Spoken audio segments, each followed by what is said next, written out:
All right, guys. So, can I get your name one more time? Sure, my name's Chris Carlone. I'm a Rhode Island resident, born and raised. So, yeah. Okay. I really loved your speech. I thought it was very real. I think we need to hear more stories like that. Can you tell me how much medical debt is your total debt so far? Right now, I think it's about like $4,000. It used to be a lot more. I mean, combined between like credit card debts and just outstanding bills, from just my experiences, it was like I think it was like 6,000 or 7,000 at one point. I paid a decent amount of it off, but it still just never really feels like it's enough. There's always something else that comes up, So. And what did you feel when you saw the squad that many of us supported?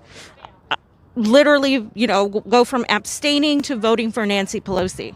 I was shocked, to be honest. I was. I wasn't surprised that some of them were going to just vote for her without really abstaining or just just doing something, voting for somebody else. But I was kind of shocked that all of them did that.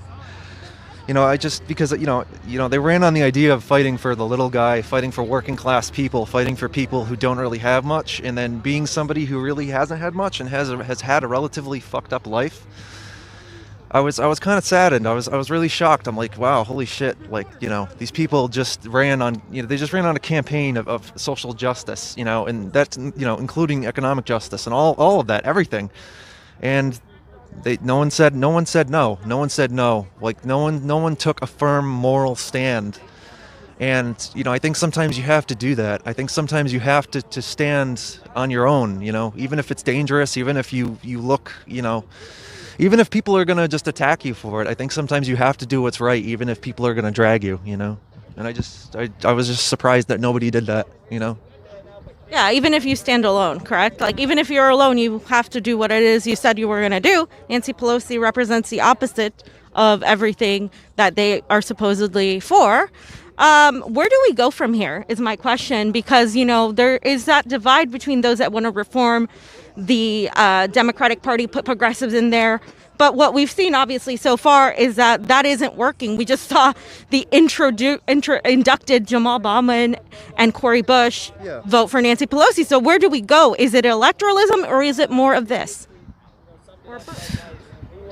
I mean, I think both have their I think both serve pretty strong, functions. I mean, if you look back at the civil rights movement, in the 1960s, you had someone like Malcolm X and then Martin Luther King Jr. taking two somewhat different approaches to, justice for African Americans. But they both succeeded in working together at times. I think they did actually meet up at like a rally or two at one point. And, I mean, it served its function. They got the civil rights bill passed. There was some progress made. You know what I mean?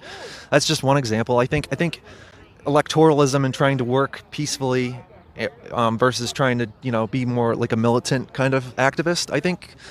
I think they're both different approaches, and I think to knock them is not very helpful. I think it's not really conducive to our shared goal of making the world a better place, So I think from here, I think more of this is good. I think that some people who are critical of the whole force the vote thing, I think they were correct. Maybe it did seem a little bit hasty, but to say that it wasn't morally justified would be completely false. And I think the fact that people showed up here, this actually speaks to the character of the people who showed up and what they firmly believe versus people who might be afraid or, want to take an incremental approach. So I think the way forward is to not divide each other, not fight over, tactics, but support each other, and just try to do the right thing and try to civilly, bring each other around and to the right course of action, if that makes sense. So yeah, it seems like we're coming to that turning point where we need a lot more direct action because we're getting a lot of we're getting shut out. We have no power in Congress, and I think the next step is really more of this, to be honest.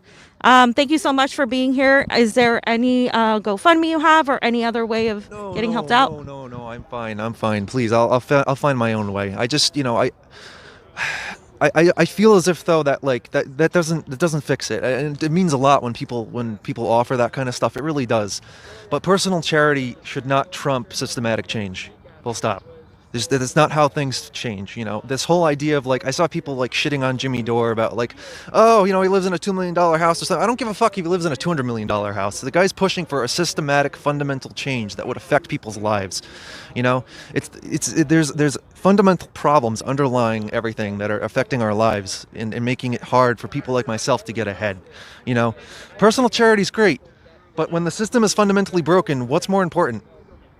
You know what I mean? I think it's more important to fix that than, you know, just attack people for, you know, whatever personal failings they might have or shortcomings. You know what I mean? So that's all. Thank you.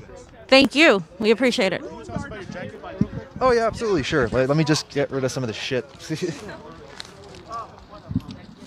So,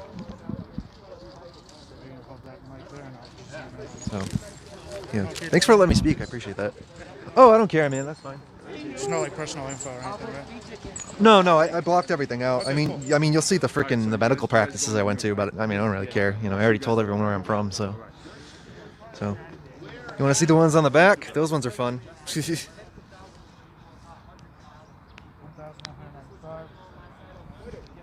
So these are all your medical bills then? Most of them are still outstanding. Still outstanding?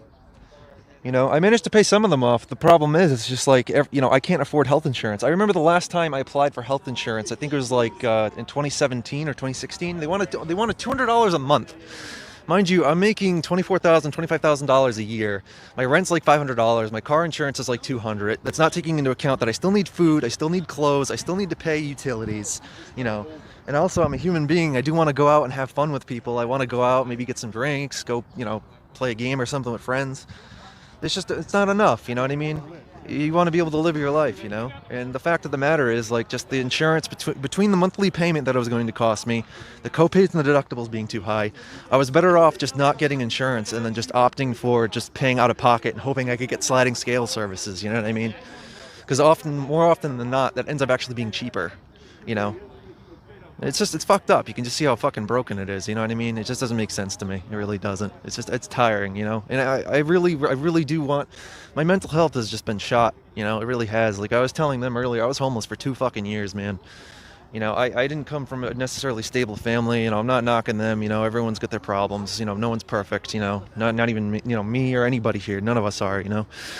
But, you know, the experience really just, you know, I went from, you know, a right of center liberal kind of guy to just very like, no, burn this fucking shit down far left. You know, it's like, I'm tired of it. I'm just tired of being treated like crap. I really am. And I don't think I deserve that. And I don't think anybody does, you know.